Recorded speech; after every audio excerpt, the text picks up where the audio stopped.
ठीक है, तो अब हम लोग नेक्स्ट कॉलिगेटिव प्रॉपर्टी हम लोग पढ़ना शुरू करें, that is depression of freezing point. ठीक है, तो इस कॉलिगेटिव प्रॉपर्टी को अगर हम लोग कंप्लीट करना शुरू करें तो इसके पहले हमने दो कॉलिगेटिव प्रॉपर्टी पढ़ लिया है, that is relative lowering of vapour pressure and elevation in boiling point. ठीक है, हमने इसके बारे में कुछ इन्फॉर्मेशन कलेक्ट कर लिया, उसके बेस पे कुछ क्वेश्चन भी हम लोग ने कर लिया था। तो आज का हमारा हेडिंग है that is depression of freezing point. ठीक है, तो अगर आपको यहाँ पे कुछ बेसिक्स आपको बताना शुरू करो, तो आपको पता है कि अगर यहाँ पे सबसे पहला टर्म अगर हम लोग उठाएं दैट इज कि फ्रीजिंग क्या होता है।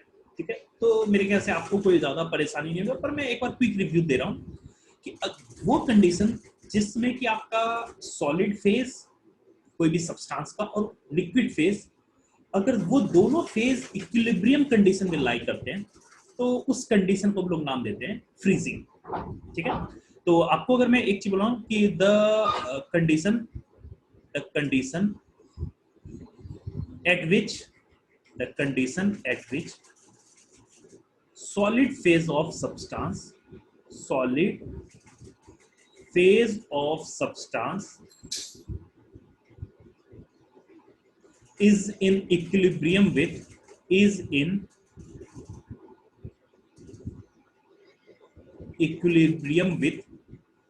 liquid phase is called freezing। उस कंडीशन को हम लोग किस नाम से जानते हैं? तो उस कंडीशन को हम लोग फ्रीजिंग के नाम से जानते हैं। ठीक है, मेरे ख्याल से आपने पढ़ा भी होगा कि फ्रीजिंग आपका लिक्विड और सॉलिड फेज में क्या होता है, आपको इक्विलिब्रियम कंडीशन आपको डिनोट करता हुआ आपको नजर आता है।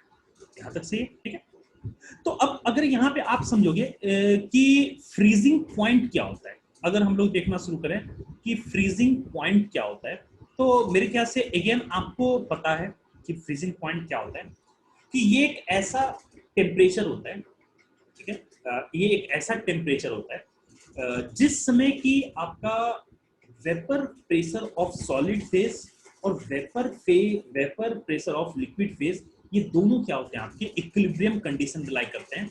उस टेम्परेचर को हम लोग किस नाम से जानते हैं? फ्रीजिंग पॉइंट के नाम से जानते हैं। आपको छोटी क्लास में इसको पढ़े होंगे कि इसको हम लोग कैसे डिफाइन कर सकते हैं, the temperature at which vapor pressure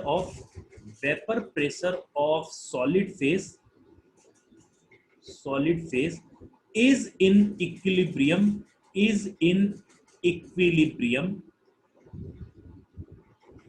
with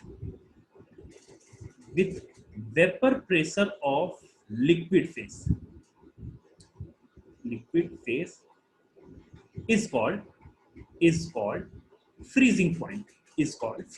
मेरे ख्याल से ये आपको पता है, ये आपने कहा डेफिनेशन फ्रीजिंग पॉइंट का पढ़ा भी होगा कि एक ऐसा टेम्परेचर जिसमें कि सॉलिड फेज का जो वेपर प्रेशर होगा वो आपके अगर लिक्विड फेज के वेपर प्रेशर से इक्विलिब्रियम में एग्जिस्ट करेगा, तो उस टेम्परेचर को हम लोग किस नाम से जानते हैं? फ्रीजिंग पॉइंट के नाम से जानते हैं।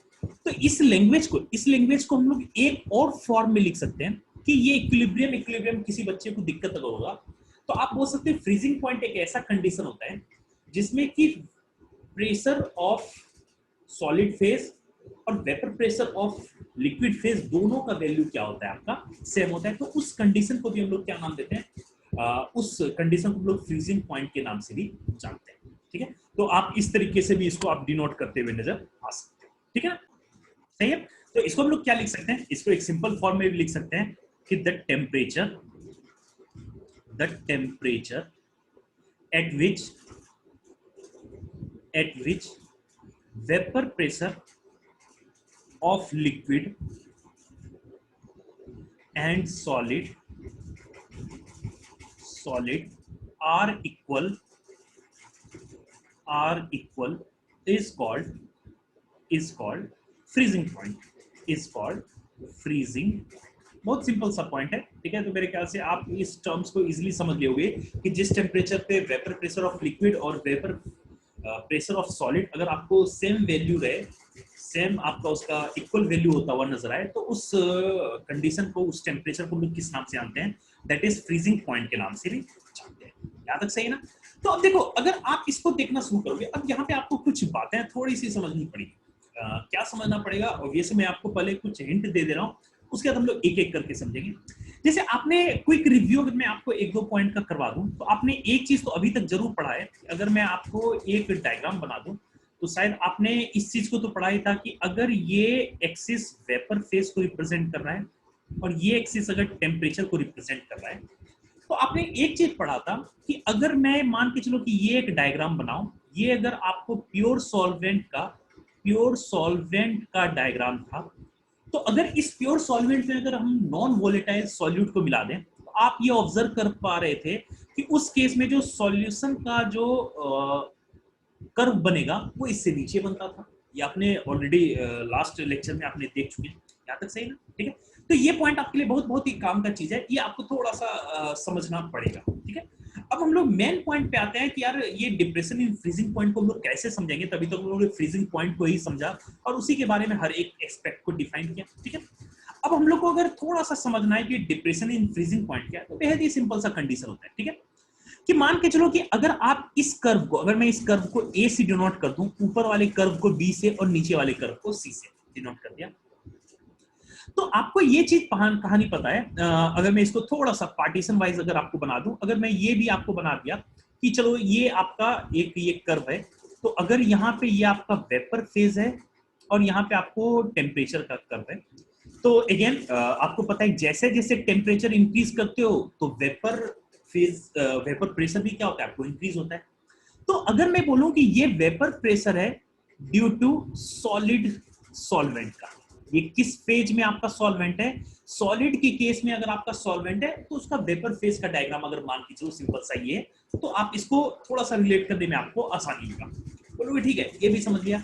तो अगर मैं इस ग्राफ को रीड करना शुरू करूं, तो देखो क्या है ना कि अगर मैं इस कर्व ए को बताऊं कि ये मेरा सॉल्वेंट का सॉलिड स्टेट है और उस केस में वेपर प्रेशर का with respect to temperature graph आपको ए रिप्रेजेंट कर रहा है जो कि इंक्रीजिंग है।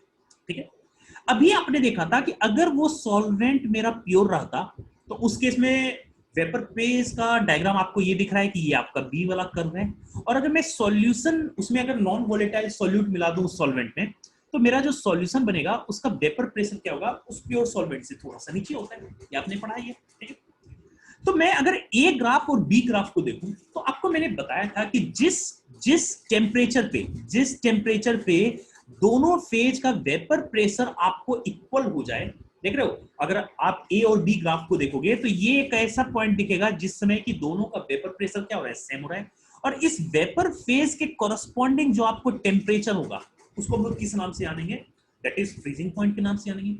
तो ये जो फ्रीजिंग पॉइंट T0F रिप्रेजेंट कर रहा है, ये आपको प्योर सॉल्वेंट का आपको फ्रीजिंग पॉइंट को रिप्रेजेंट करता हुआ आपको नजर आ रहा है।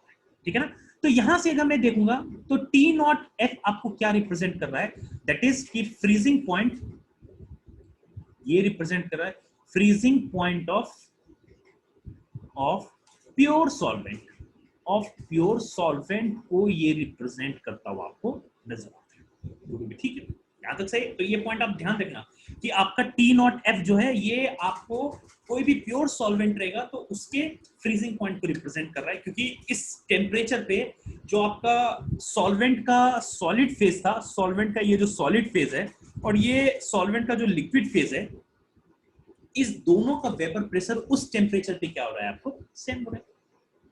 सही ना, वेपर प्रेशर दोनों का क्या हो रहा है, सेम हो रहा है। अब अगर मैं इसमें मान के चलूं कि इस प्योर सॉल्वेंट में नॉन वोलेटाइल सॉल्यूट को ऐड कर दिया, ठीक है, मतलब ये कर्व सी क्या रिप्रेजेंट कर रहा है कि solution obtained after addition of non-volatile solute। ठीक है ना, आपको शायद ये बात तो पहले से पता है। ठीक है, तो अगर मैं नॉन वोलेटाइल सॉल्यूट को ऐड करूंगा तो आपको पता है कि वेपर प्रेशर और टेम्परेचर की ग्राफ आपको प्योर सॉल्वेंट से आपको नीचे बनेगा। तो अगर मैं इस ग्राफ को ए और सी को रीड करूं तो मैं अगर देखूंगा एक ऐसा टेम्परेचर जिस समय की दोनों का वेपर प्रेशर आपको बराबर हो जाए, तो वो किससे रिप्रेजेंट करता हुआ आपको दिख रहा है? बोलोगे टीएफ से रिप्रेजेंट कर रहा है। तो मैं यहाँ पे टीएफ को क्या लिख सकता हूं? मैं टीएफ को लिख सकता हूं कि फ्रीजिंग पॉइंट ऑफ सॉल्यूशन। ये किसको रिप्रेजेंट कर रहा है? That is freezing point of solution को रिप्रेजेंट करता हुआ नजर आ रहा है। तो यहां से आप क्या देख पा रहे हो? यहां से आप क्या देख पा रहे हो कि अगर किसी भी सॉल्वेंट में आपने नॉन वोलेटाइल सॉल्यूट ऐड किया है तो उसका जो फ्रीजिंग पॉइंट हो रहा है ना, उसका फ्रीजिंग पॉइंट उस सॉल्यूशन का क्या हो रहा है? आपको डिक्रीज हो रहा है। तो यहां से एक इंपॉर्टेंट पॉइंट देखने के लिए क्या मिल रहा है? यहां पे देखने के लिए क्या मिल रहा है कि with the addition of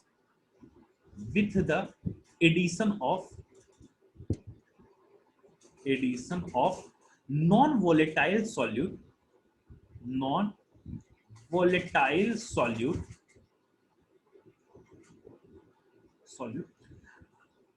the freezing point the freezing point decreases।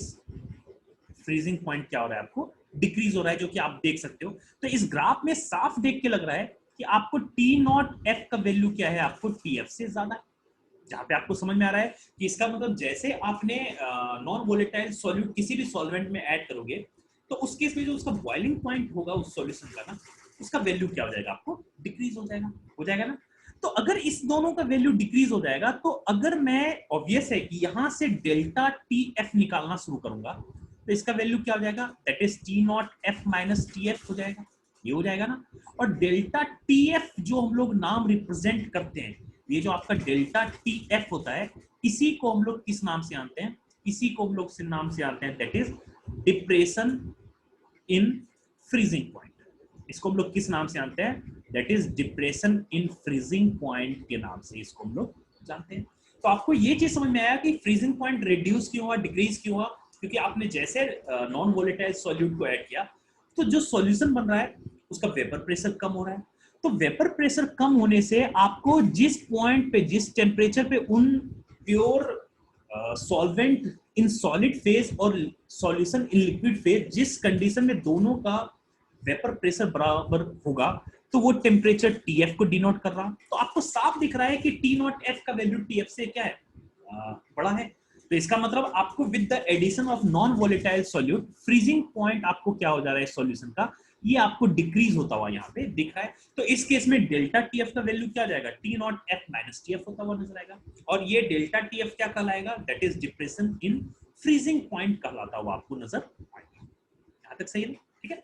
तो अब एक चीज यहाँ पे ध्यान देना, सबसे पहला चीज कि अगर हम लोग डिप्रेशन इन फ्रीजिंग पॉइंट को कैलकुलेट करना शुरू करेंगे तो ये प्रोपोर्शनल होता है किसके? प्रोपोर्शनल होता है आपको किसके? डिक्रीज इन वेपर प्रेशर के बराबर होता है। मतलब कि आपको नॉन वोलेटाइल सॉल्यूट मिलाने से जितना वेपर प्रेशर और डिक्रीज होगा, जैसे मान के चलो अगर मैं एक एग्जांपल दे दिया कि मैं नॉन वोलेटाइल सॉल्यूट को और ऐड कर देता तो आपको उस केस में सॉल्यूशन का वेपर प्रेशर और डिक्रीज होता हुआ नजर आता। इस केस में अगर तुम ऑब्जर्व करोगे, इस केस में आप ऑब्जर्व करोगे तो उस केस में देखोगे कि आपको फ्रीजिंग पॉइंट का value T F double dash अगर देखोगे तो ये और भी डिक्रीज होता हुआ जा रहा है। तो इसका मतलब क्या देख लो कि जैसे जैसे आप सॉल्यूट को ऐड करते जा रहे हो, नॉन वोलेटाइल सॉल्यूट को, तो आपको vapour pressure of solution decrease हो रहा है।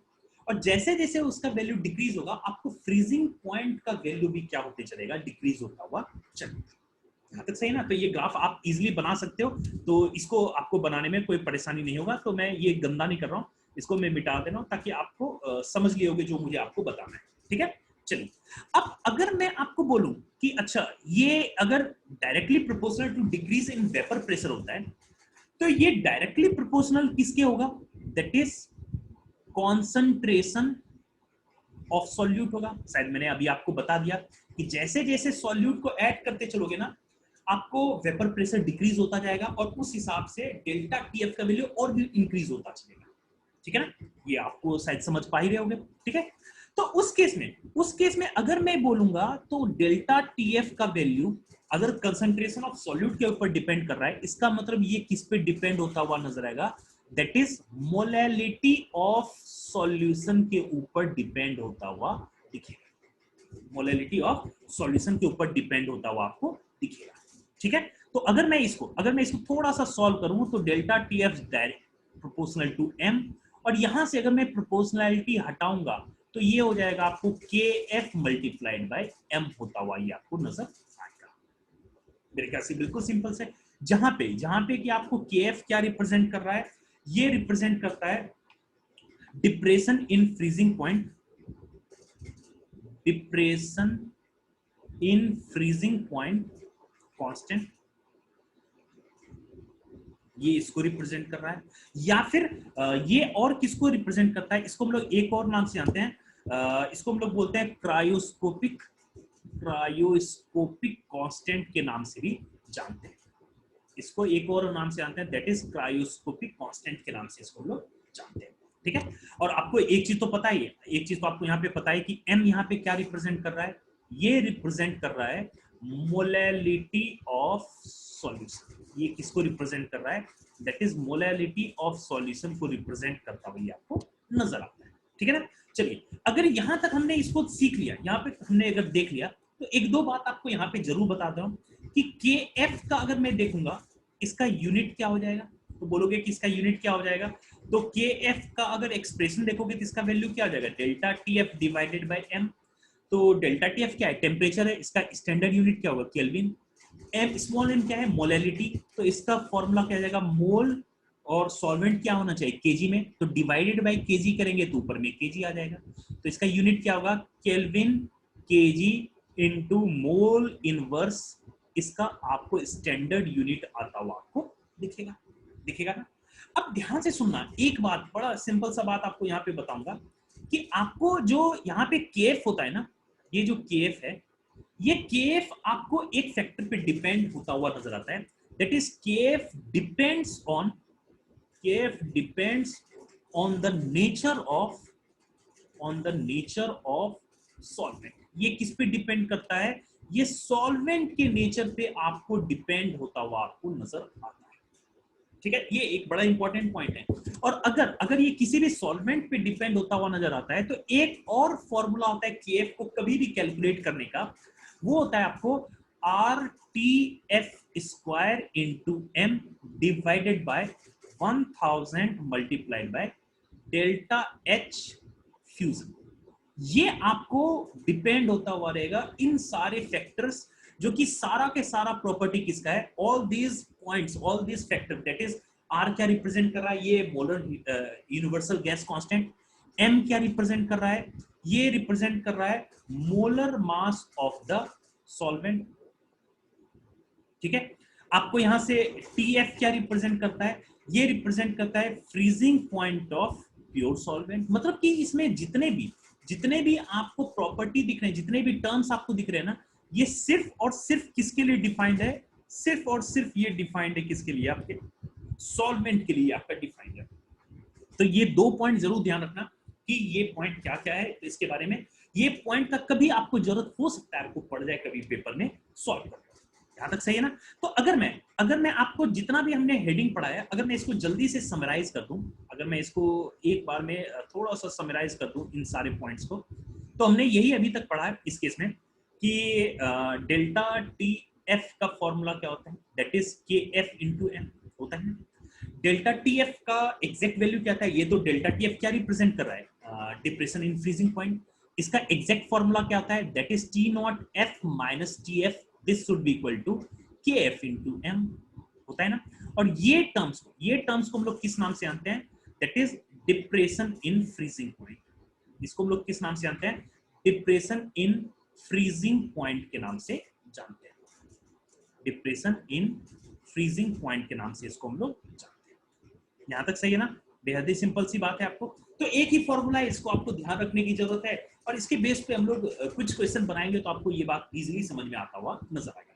तो बेहद ही सिंपल सा हेडिंग था आपका ये। अगर आप देखोगे तो इसमें कुछ बहुत ज्यादा आपको पढ़ना नहीं था, लेकिन आपके कुछ कॉन्सेप्ट्स अगर देखोगे तो इसके हर एक कॉन्सेप्ट आपको इस टॉपिक्स में आपको क्लियर होते हुए नजर आएंगे। ठीक है, तो सिंपल सा वेपर प्रेशर क्या होता है, आपको फ्रीजिंग पॉइंट्स क्या होता है, इसके बारे में आपने देख लिया। वो वेपर प्रेशर को कैसे इफेक्ट करता है ये भी आपने देख लिया। और फ्रीजिंग पॉइंट आपने यहाँ पे ये पढ़ा कि जैसे जैसे नॉन वोलेटाइल सॉल्यूट को ऐड करते चलोगे तो वेपर प्रेशर आपको सॉल्यूशन का डिक्रीज होगा और इस तरह से आपको डिप्रेशन इन फ्रीजिंग पॉइंट का वैल्यू क्या होते जाएगा, बढ़ते जाएगा। शायद आप इस चीज को इजीली आप समझ सकते हो, तो ये कोई बहुत बड़ी परेशानी की बात आपके लिए नहीं, ठीक है ना। चलिए इसके बेस पे हम लोग यहाँ पे कुछ क्वेश्चन देखना शुरू करते हैं। पहला ये क्वेश्चन आपके लिए है, जल्दी से हम लोग इसको देखना शुरू करते हैं कि व्हाट मास ऑफ शुगर, जिसका मोलर मास आपको दिया इतना, must be dissolve in 4 kg of water to yield a solution that will freeze at 3.72 degree centigrade. बोलोगे यहाँ तक सही? तो इसका मतलब आपको सॉल्यूशन का फ्रीजिंग पॉइंट कितना दिया है, बोलोगे -3.72 डिग्री सेंटीग्रेड दिया। क्या आप प्योर वाटर, अगर आप सॉल्वेंट देखोगे यहाँ पे वाटर है, क्या आप प्योर वाटर का फ्रीजिंग पॉइंट जानते हो, बोलोगे बिल्कुल जानते हैं, 0 डिग्री सेंटीग्रेड।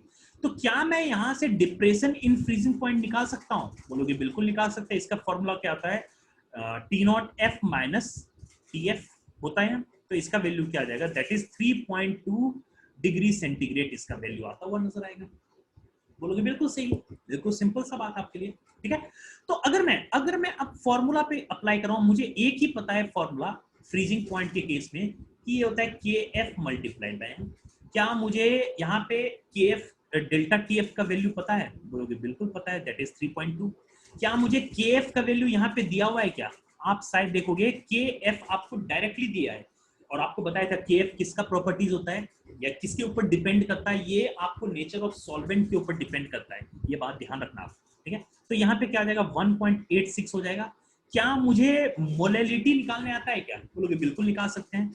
तो अगर तुम गौर करोगे यहाँ पे शुगर आपको क्या होगा, ऑब्वियस है ये सॉल्यूट होगा, सॉल्यूट का मास आपको नहीं दिया हुआ है, तो अगर मैं मोलेलिटी का चलो यहाँ पे M से डिनोट कर दिया, तो यहाँ से मुझे M का वैल्यू क्या आ जाएगा, बोलोगे 3.2 डिवाइडेड बाय 1.86 आ जाएगा। मान के चलो ये मेरा इक्वेशन 1, ये मेरा इक्वेशन क्या है, 1 है ना। अब मैं क्वेश्चन को देख के ना मोलेलिटी कैलकुलेट करता हूं। तो अगर मैं मोलेलिटी का फॉर्मूला लिखूंगा, अगर मैं मोलेलिटी का फॉर्मूला लिखूं, तो ये फॉर्मूला क्या होता है, that is mole of solute divided by solvent in KG. Solvent in किस में होना चाहिए, आपका केजी में होना चाहिए ना। तो मोल ऑफ सॉल्यूट क्या होता है, मास ऑफ सॉल्यूट, जो कि आपसे पूछा गया है, मास ऑफ सॉल्यूट जो आपसे क्वेश्चन में ही पूछा गया है, divided by molar mass of solute. क्या आपको मोलर मास ऑफ सॉल्यूट दिया है, बोलोगे बिल्कुल दिया है, दैट इज 342 दिया है, divided by solvent in KG. अगर मैं इसको सॉल्वेंट इन केजी को डिवाइड करूंगा तो इसका वैल्यू क्या आ जाएगा, बोलो ये 4 है। तो यही आपको क्या हो जाएगा, मोलेलिटी का फॉर्मूला आता हुआ नजर आएगा, ठीक है ना। ठीक है, तो अगर मैं इसको अगर मैं इसको मोलेलिटी को आगे लिखूंगा तो इसको क्या लिख सकता हूं, that is mass of solute, अगर मैं इसको W से डिफाइन कर लूं, डिवाइडेड बाय 342 मल्टीप्लाइड बाय 4, ये हो जाएगा। तो ये इक्वेशन 2 है। तो अगर मैं इक्वेशन 1 और इक्वेशन 2 को अगर इक्वेट करूंगा तो आपको क्या आ जाएगा, 3.2 डिवाइडेड बाय 1.86, क्योंकि दोनों तो मोलेलिटी एक ही टर्म्स है, दोनों इक्वल ही होंगे वैल्यू, तो this would be equal to W by 342 multiplied by 4। तो यहाँ से W का वैल्यू क्या हो जाएगा, तो आप बोलोगे कि 342 मल्टीप्लाइड बाय 4 मल्टीप्लाइड बाय 3 एक मिनट, ये 3.2 नहीं होगा, शायद आप देखोगे यहाँ पे 3.72 होगा, ये क्या होगा 3.72। तो ये सारे जगह पे आप करेक्ट कर लेना, ये 3.72 है तो ये 3.72 होगा, और यहाँ पे आपको 3.72, अगर आप क्वेश्चन में देखोगे ये 3.72 है, तो मल्टीप्लाइड बाय 3.72 और यहाँ पे डिवाइड किससे हो जाएगा, बोलोगे 1.86 से हो जाएगा डिवाइड। और अगर आप इसको सॉल्व करना शुरू करोगे, तो इसका वैल्यू अप्रोक्स आएगा आपको 2736 ग्राम, इसका वैल्यू आता हुआ W का दिखेगा। इसका मतलब आपको ये हुआ कि आपको मास ऑफ सॉल्यूट आपको कितना इस केस में आएगा, दैट इज 2736 ग्राम आता हुआ आपको नजर आएगा। यहाँ तक सही ना, बिल्कुल सिंपल सा क्वेश्चन था, इसको तो आप इजीली टैकल कर सकते हो ना, ठीक है। चलिए अब अगर ये हम लोग कर सकते हैं ना, अब हम लोग नेक्स्ट क्वेश्चन एक देखते हैं, छोटा सा क्वेश्चन है आपके लिए, बहुत ज्यादा नहीं। तो एक चीज आपको समझ में आना चाहिए कि चलो ये क्वेश्चन है, अगर ये सेकंड क्वेश्चन है तो क्या दिया, calculate the mass of ascorbic acid to be dissolve in 75 gram of acetic acid to lower its melting point by 1.5 degree centigrade. इसका मतलब अगर मैं डेल्टा टी एफ का वैल्यू कैलकुलेट करना शुरू करूंगा तो इसका वैल्यू क्या दिया है, 1.5 डिग्री सेंटीग्रेड दिया हुआ है। शायद आप समझ पा रहे होगे कि मेल्टिंग पॉइंट अगर आप देखोगे तो ये मेल्टिंग पॉइंट और फ्रीजिंग पॉइंट का अगर आप देखोगे तो वैल्यू, न्यूमेरिकल वैल्यू आपको क्या होंगे, सेम होंगे। तो डेल्टा टी एफ का वैल्यू क्या हो जाएगा, आपको 1.5 होता हुआ नजर आएगा, आता हुआ नजर आएगा ना। तो मुझे एक ही फॉर्मूला याद आ रहा है कि delta T F is equal to K F multiplied by M. बिल्कुल भी सिंपल सी बात है, यहाँ तक सही है ना। तो इतना सा, तो क्या मुझे डेल्टा टी एफ का वैल्यू पता है, दैट इज 1.5। क्या मुझे के एफ का वैल्यू पता है, बिल्कुल पता है। मोलैलिटी, अब मैं थोड़ा सा डायरेक्टली लिखा हूं, मोलैलिटी क्या होता था, मोल ऑफ सॉल्यूट। तो आपको दिख रहा है कि एस्कॉर्बिक एसिड आपको क्या है, ये आपको सॉल्यूट है, ठीक है। तो W आपको निकालना है, क्या बता सकते हो molar mass of ascorbic acid क्या हो जाएगा, तो 72 कार्बन के कारण, 8 हाइड्रोजन के कारण और 96 आपको हो जाएगा किसके कारण, ऑक्सीजन के कारण। तो ये हो जाएगा 80 प्लस 96, दैट इज इसका वैल्यू क्या होता हुआ नजर आएगा, 176 इसका वैल्यू होता हुआ नजर आएगा, मोलर मास किसका, दैट इज एस्कॉर्बिक एसिड का, ठीक है ना। ठीक है, तो इसका मतलब अगर मैं यहाँ पे लिख दूंगा तो यहाँ पे 176 रख सकता हूँ, डिवाइडेड बाय क्या होता है, आपको सॉल्वेंट इन केजी होना चाहिए। तो देखो यहाँ पे सॉल्वेंट क्या है, एसिटिक एसिड है, शायद आपको वर्ड देख के लिख रहा है, ये आपको केजी में होना चाहिए, लेकिन यहाँ पे आपको ग्राम में दिया है कि इसको मुझे किससे डिवाइड करना पड़ेगा, दैट इज 1000 से डिवाइड करना पड़ेगा ना। तो अगर मैं इसको सॉल्व करना शुरू करूं तो इसका वैल्यू क्या आ जाएगा, 1.5 divided by 3.9, this should be equal to W into 1000 divided by 176 into 15, ये आपको होता हुआ नजर आएगा, इसका आंसर मतलब वैल्यू होता हुआ नजर आएगा।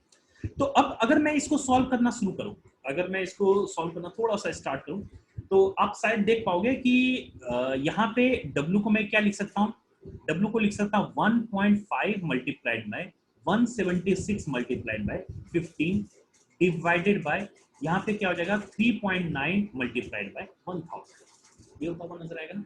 और अगर आप इसको जैसे जैसे आप इस वैल्यू को कैलकुलेट करके आप अगर डिवाइड करोगे, इसका वैल्यू 5.08 ग्राम के आसपास आता हुआ इसका आंसर आपको दिखेगा।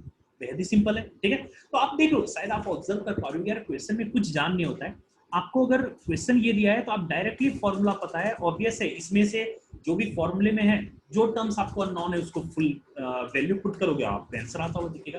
तो इस तरीके से हम लोग डिप्रेशन इन फ्रीजिंग पॉइंट के कॉन्सेप्ट को हमने समझा, और उसके बेस पे कुछ छोटे छोटे जो एक दो क्वेश्चन है ये हम लोग यहाँ पे निकालना सीख रहे हैं, ठीक है। तो आप इस टॉपिक को बिल्कुल एक बार रिवाइज कीजिए, A to Z जितने भी पॉइंट्स हैं मैंने हर पॉइंट को यहाँ पे डिस्कस किया, हर ग्राफ को समझाने का कोशिश किया, और आपको यहाँ पे मैंने ये बताया कि जैसे जैसे आप सॉल्यूट को मिलाते चलोगे, आपको सॉल्यूशन का वेपर प्रेशर डिक्रीज होता चलेगा, इससे फ्रीजिंग पॉइंट का वैल्यू और भी डिक्रीज होगा, इससे depression in freezing point delta TF का वैल्यू और भी बढ़ता हुआ नजर आएगा। ये सब आपको ऑब्जर्वेशन थोड़ा सा ध्यान रखने की जरूरत है, और इस बेसिस पे अगर आप देखोगे तो एक लौता क्वेश्चन आपको बनता है इस हेडिंग पे, दैट इज ये जो फॉर्मूला आपको डिराइव होता है। और एक चीज जरूर ध्यान रखना कि केएफ का जो वैल्यू होता है वो किस पे डिपेंड करता है, नेचर ऑफ सॉल्वेंट के ऊपर डिपेंड करता है। और कभी कभी ये तो फॉर्मूला डिराइव्ड होता है केएफ का, कैसे ये फॉर्मूला होता है, ये तो बिल्कुल एक लेंथी डेरिवेशन होता है और आपको याद करने का जरूरत नहीं है। आप एक बार ध्यान रखना कि केएफ सिर्फ और सिर्फ सॉल्वेंट के नेचर पे डिपेंड करता है, और उसको कैलकुलेट करने का कभी कभी अगर आपसे पूछ लिया जाए तो फॉर्मूला क्या होता है, RTF² into m divided by 1000 into delta H fusion होता हुआ नजर आता है, ठीक है। तो R पता है ये क्या होता है, R अगर मैं गौर करूं यहाँ पे, R क्या होता है आपको यूनिवर्सल गैस कांस्टेंट होता हुआ आपको नजर आता है, ठीक है। तो इस तरह से इस टॉपिक को देखो, बिल्कुल सिंपल से दो क्वेश्चन आपको मैंने यहाँ पे करवा दिया, जिसको आप देखोगे कि एक ही फॉर्मूला लगता हुआ नजर आता है, उसमें कोई जो टर्म्स आपको अननोन दिखे उसको आप इजीली फाइंड आउट कर सकते हो। तो एक बार इसको देखो, हम लोग नेक्स्ट लेक्चर में last colligative property that is osmotic pressure के आगे हम लोग बात करना शुरू करेंगे, और उसको हम लोग नेक्स्ट लेक्चर में डील करना स्टार्ट करेंगे, ठीक है। Thank you.